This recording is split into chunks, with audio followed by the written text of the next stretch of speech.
Should be recorded. Yeah, it's okay. Nope. Okay. What happens if we don't get all the girls in school by 2030?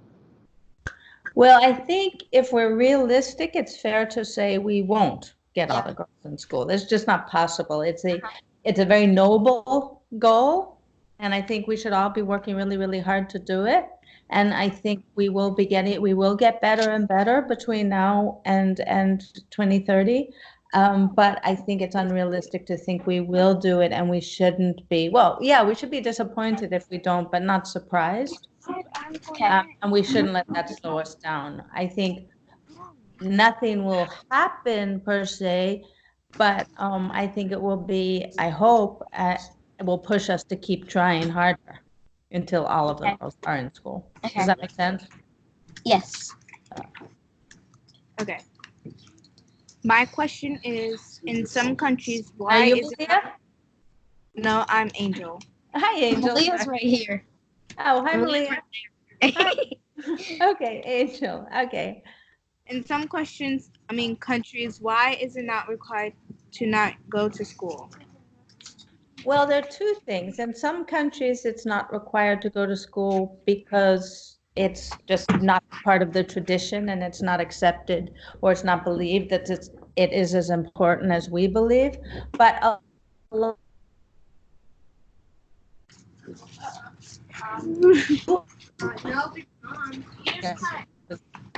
and they don't force them necessarily because sorry, who am I talking to there?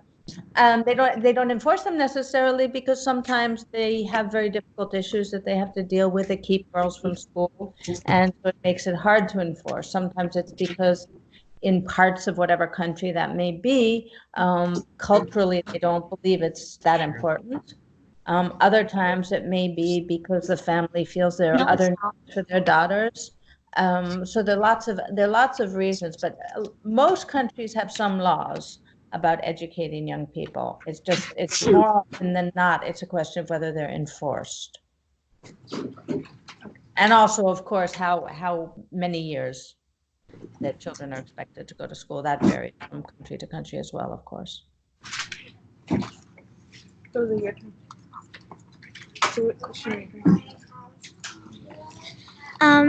My question is, how much has this Can I have your name first? What's your name? Josie.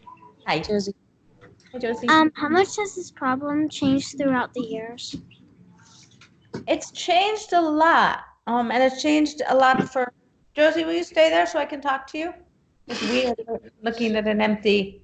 Otherwise, I'm looking at the backs of your friends there. So it's changed a lot. A lot more girls are going to school now. At the primary school level, it's almost at par. It's at par basically with boys, and that's a huge change. Where there's still a big problem in some countries is once you get past primary school into middle school and high school, when adolescence hits and things like that, and there are more pressures on girls and on families. So it's very easy, but we've seen very, very big changes, and they're really important. But one thing that's really interesting, when we started this project, the number that the experts were using was that there were 66 million girls out of school. By the time the film came out, I think they were saying it was 62 million, or just after the film came out, 62 million. So we were using that. Then just a couple of years ago, the number they started using and still use are over more than 130 million. So why do you think that number went up? What's your thinking about that? Just what would you guess? You can be wrong. It's okay. Like what number? I thought Why do you think the number might go up? It more than doubled.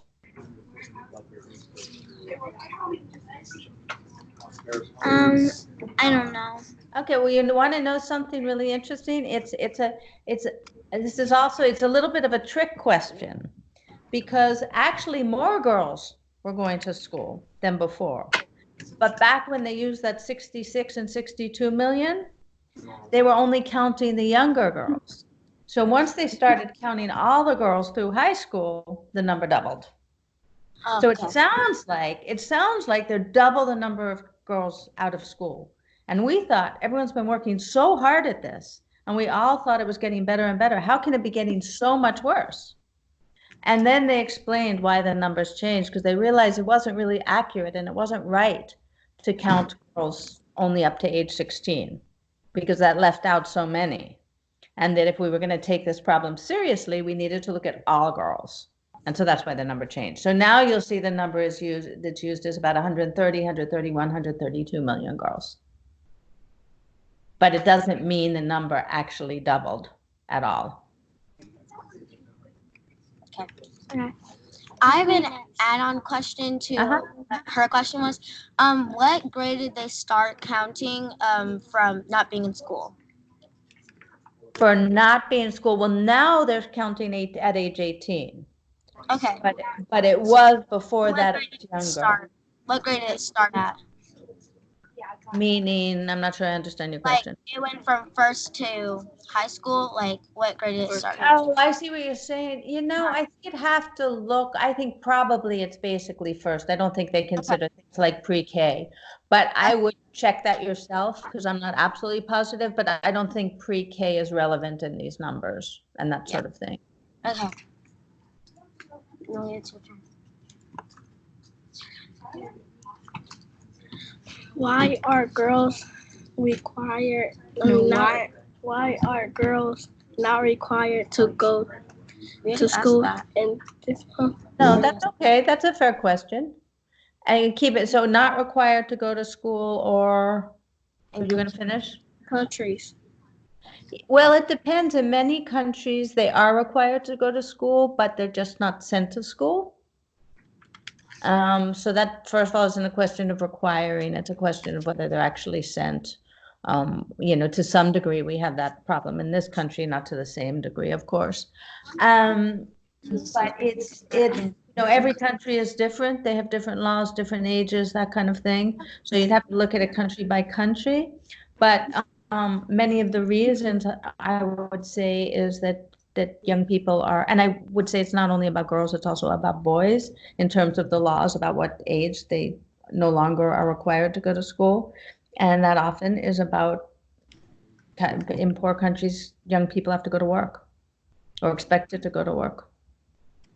Right? But I think as things like child labor laws change around the world, and I think as things like the age of marriage changes, you know, the legal age, the age of legal marriage changes, that all those things go together, right? So if you're not legally allowed to get married at 14, then there's no reason you should be out of school at 14. If you're not legally allowed to work at 12, right, then there's no reason you should be out of school at 12. Make sense? Okay.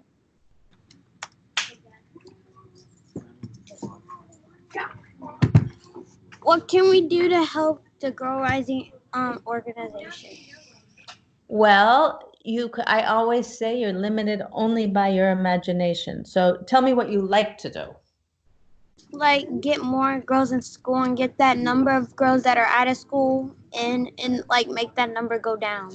Right, but okay, I'm asking a slightly different question, just for fun. What are the things you like to do in your life? What do you like to do after school? Do you like to read? Do you like to dance? Do you like to make art? Do you like to... I like to play video games and I like to make TikToks on my phone. Okay, first of all, I keep hearing about TikToks. Tell me what TikToks are. TikToks are like, there's like a sound and you dance to that sound and it's like a Musical.ly app. It's like short. It's like a short. Yeah. Like how really short, right? It's like 10 seconds or something. It's really like short. A minute. Yeah. Like a minute. Okay, Yeah. so you could think of, for example, using that. Is there some way you could use that in order to educate people about girls' education? You know, like have a really cool sort of sign that you hold while you're doing it, right? Or write something across your forehead, right, about girls and education. So you can find fun ways to do that, just to make people aware of it, and try and do it and use the things you like to do anyway, and that your friends might respond to anyway, right? As opposed to sitting there, me lecturing some young person about it. You might get the message across in a really sort of cool and more interesting way than I might. So that's one way to look at it. For people who like to write, you can write about it. People who like to do art, a lot of young people have done big public art projects, which they use the statistics about girls and girls' education and make. I'll tell you one cool one. At a school in Quincy, Massachusetts, there were 2 stairwells right in the hallway of their school, and they put 13 life-size brides, paper brides, up between those 2 stairwells. And they picked 13 because every 30 seconds, 13 children are get married. And it took exactly 30 seconds to walk by those 13 brides. So that's a really cool way, for example, of doing it. Someone else at a school, 3 kids at a school in Atlanta, you said you like video games. They created a whole video game in order to show people how difficult it is for girls to get to school. So the video game is you're a girl and you hit all these barriers. So the first one is they take you through a maze and you have to get through the maze to get to school. And the second part of it is you have to dodge boys and men who are trying to keep you from school. And there's all in a video. So you can use whatever that you think is really fun. You can raise money, right? And give it to Girl Rising to use for our campaign, or give it to another organization that's working for girls. And you can raise money by doing all sorts of things. You can raise money by having a screening of the film. You can raise money by making things and selling them. You can, one person drew painted portraits of all the girls in the film and then sold them and then donated the money. So there are lots of things like that you can do. But a really important part of it is educating your peers, your parents, your community. And you can do that in so many ways. Right? And if you go on our website, if you go on girlrising.org, you'll find that there's we have a whole kit, a take action kit with lots of ideas on what to do. Okay, and that's it. If you go to girlrising.org and you go to the Get Involved thing on the menu, there's a drop-down menu, and then you'll see there's a kit on that page. Couldn't see this question. We just said that. Yes. Here's what So you which said. one are we going to do?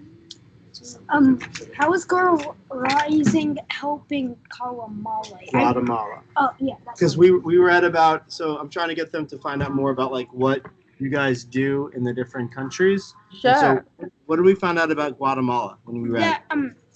That about 50% are Illiterate illiterate. women, yeah, and 40% don't graduate high school, 30% don't, 30% get married by 18, right? So that was one of the countries that you guys highlighted on their website, right? So what did you want to ask about Guatemala? What is Girl Rising? What is Girl Rising doing to help Guatemala? Well, what we do at Girl Rising, right, is tell stories, as you saw. We tell the stories of the girls, we tell stories, and then we use those stories to work with people on the ground in countries, organizations in countries who are working to actually change the way people in those countries think and how they value girls and how they educate girls. So in Guatemala, we have 2 different partner organizations that work with girls, usually from indigenous communities. Do you know what indigenous means? I think so. Right, they're like from Indian, Guatemalan Indian communities, right? So their heritage is Indian rather than European. And they tend to be more disadvantaged, significantly more disadvantaged than the people of European descent. And they speak lots of different languages and disadvantaged because they don't speak Spanish usually. And they are often the illiterate. They are often the girls who don't get to go to school. So we're working with 2 different organizations that work very hard to educate those girls. And not only do they try and educate them, they want to give them a sense of their own power, right? That they can change their lives and that they can work to change their communities. So that's what we're doing in Guatemala. We're working with the most disadvantaged. So I know like in Thailand and Pakistan, you partnered with a company called Silk, right? Was that Sunsilk? Was that what it was called? Was that what it is? Yes, I think so, yeah. So you guys partner with big corporations in different countries, right? Sometimes we have different ways. So you're right. In Pakistan and Thailand, we partnered with, well, we were funded by a big corporation. They gave us money to do our work and to work with the girls and women to tell their story and to educate them. In other places, we will work with nonprofit organizations directly.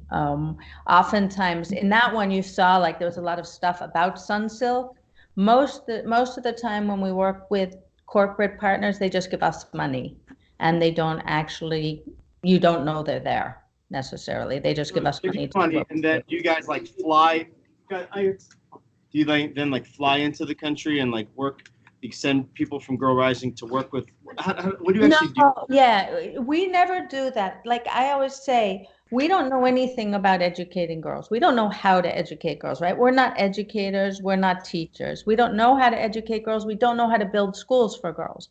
What we know how to do is to tell stories that give the people the resources, the kinds of stories that change the way people think, right? So if you see Wadley's story, right? Did you guys see Wadley's story?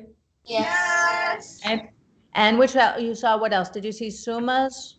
Or which stories did you see? Do you remember? The one from India. India. So you saw Roxana and you saw Wadley, right?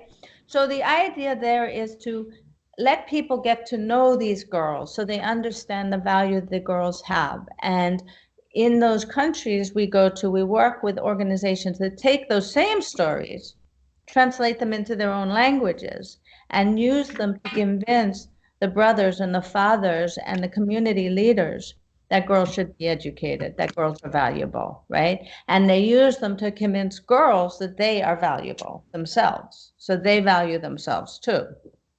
So that's what we try and do. What we want to do is change the way people think and change the way people behave so that they would never consider not educating their daughters or their sisters. Does that make sense to you guys? Was that clear? Yes. Okay.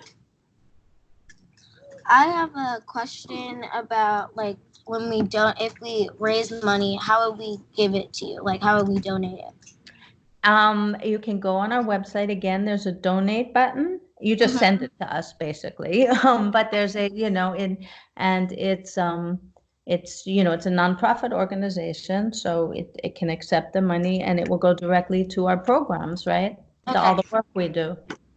And yeah, but it's right there. The address and all of that stuff is on the website. Is that it? Anything else?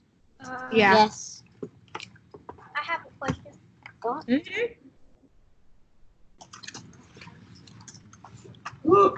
Why do parents force their daughters to get married in other countries? Well, I think sometimes, for a lot of reasons, many reasons, but I would say, let's say if you were a parent, right, and you were very, very poor and you didn't have enough money to feed your family, and the only way you knew how to feed your family was to send your daughter to another family where she would be fed,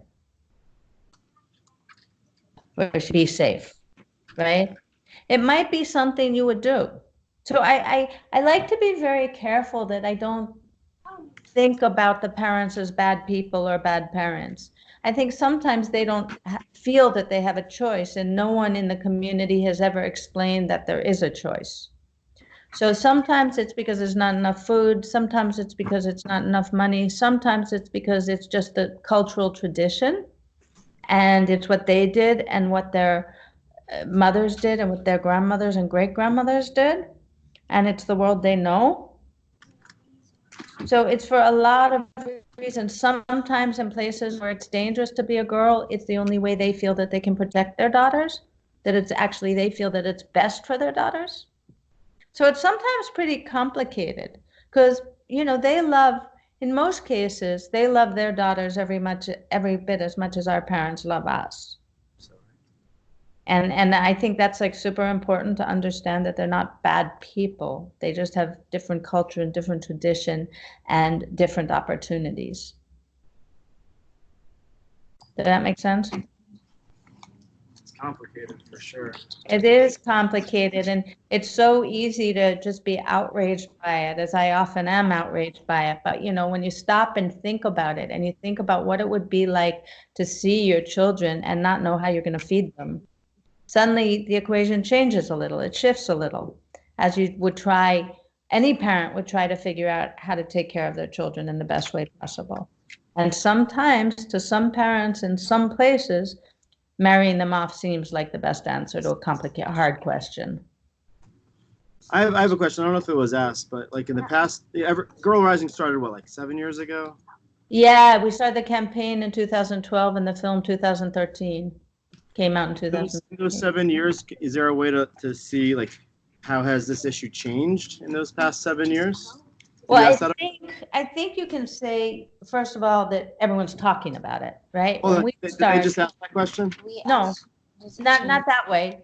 You asked a little different. And I'm going to give you a different answer. And so it's changed. Yeah, they did ask about the numbers and how that had shifted. But one thing that's really important is we decided to do this because no one was talking about it. And we decided that this was really important to tell people about because they didn't know. So that's changed a lot. It's an issue that people are talking about a lot, and it's at the top of a lot of agendas and a lot of the conversation. So when we talk about girls' education, people aren't surprised anymore. It's something they've heard about and they understand that it's important. So that's changed a lot, that it's on the top of the agenda, that it's a big deal, and the people are working really, really hard to change it. And that has changed. When we started, it was a small group of people in the development community who were working with girls and working in the nonprofit world who are trying to change it. But now it's widely understood and known. Not only that how many girls are out of school, but also what difference it makes to all of us, how important it is to the stability and the safety of the world we live in if girls are educated, and the difference it makes when they're educated for all of us. And that's newly, I mean, people are just beginning to really understand that and widely understand that. The experts understood it already, but part of why we did what we did is to make sure everyone else understands it too. And you guys, I hope, are going to help us make sure other people understand it too, right? Yes. Do we have any other questions, or are we good? We still have questions. One of my questions is, why won't they put bathrooms in schools so girls can take care of their periods? That is a really good question, and I think the answer is because the people who made those decisions and ran the schools and ran the departments of education were all men, and it never occurred to them. First of all. Second of all, some of them didn't believe girls even belonged in school. But I think a lot of it was just not understanding it, and not understanding the difficulty it caused for girls when they reached adolescence, not understanding the danger it caused for girls. But I think I would say very simply, it's because the people who ran the system were men. That's the basic thing. Casey, do you have a few more minutes? Or I do. I'm fine. I'm gonna give my laptop to this crew, and they're gonna go to the media center to wrap up because we're kind of done with this area. So, do you mind? No, that's fine.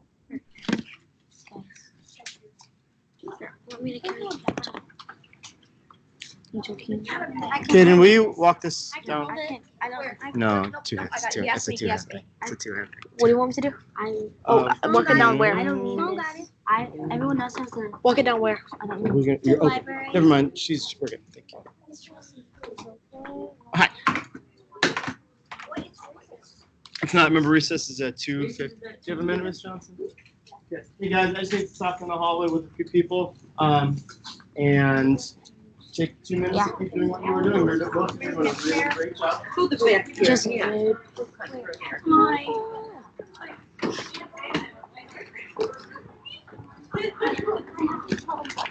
Why? I'm gonna let him finish. I'm gonna make him finish. She's gonna do it.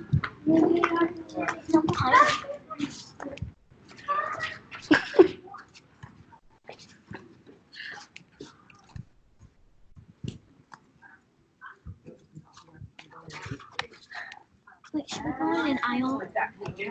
Let's go on it. Sure, we can go. Could we go over there? Yes, we. To do what? We're Skyping with someone. For our exhibition. Why don't you just do it at one of these tables? Okay. Doggy's over there. I just saw a dog. Okay.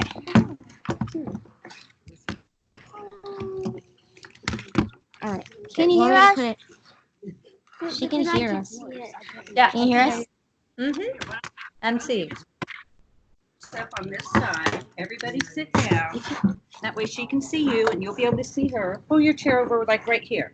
Wait, I need to go back to the class. Even if you make 2 rows. Move this out of the way. Here, honey. Is it connected to the? And then why don't you like have one person be the note taker? And you can take turns asking questions. Let's scoot this way a little so she can hook her chair in there too. River. Over here. Okay, Josie, what's your question? Wait, He's she doing can't hear so us. good. I mean, we can hear her. I told him when he Melissa's finishes this connecting it one, that we probably have to go back to class. I really That's okay. I can see. That's fine. That's. Okay, 1 minute. Mhm. I know. That's why Melissa's connected.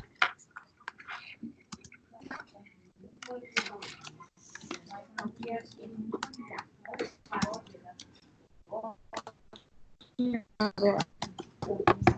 you send me the questions? Can you send me the questions, please?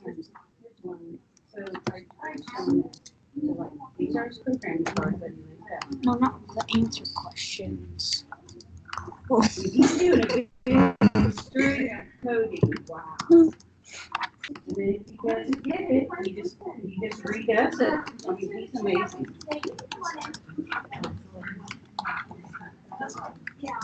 What's your last one?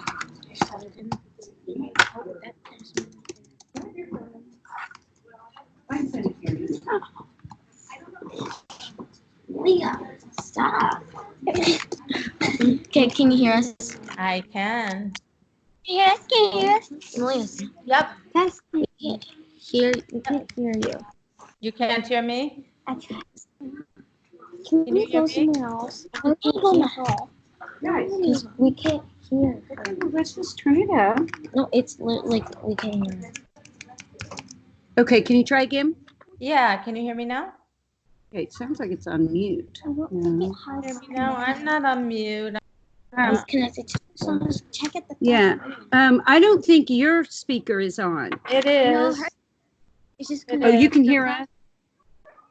Yeah.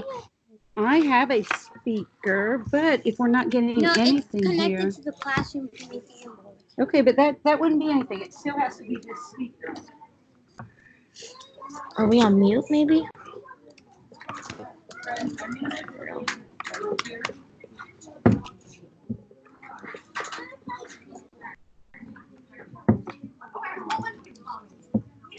Okay, so let's see.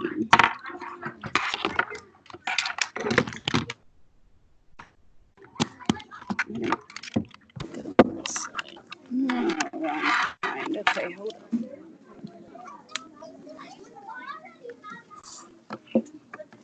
Wait, can you stop kicking my chair? Look at my foot. I'm not kicking it. Well, it's still. Because it's not just that it's quiet, it's that we're not getting sound at all.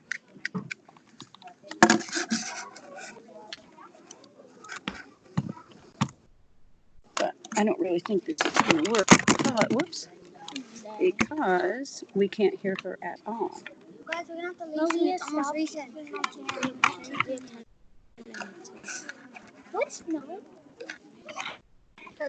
Okay, can you say something again? Yeah. Can you hear me now? No. What a bummer. Oh my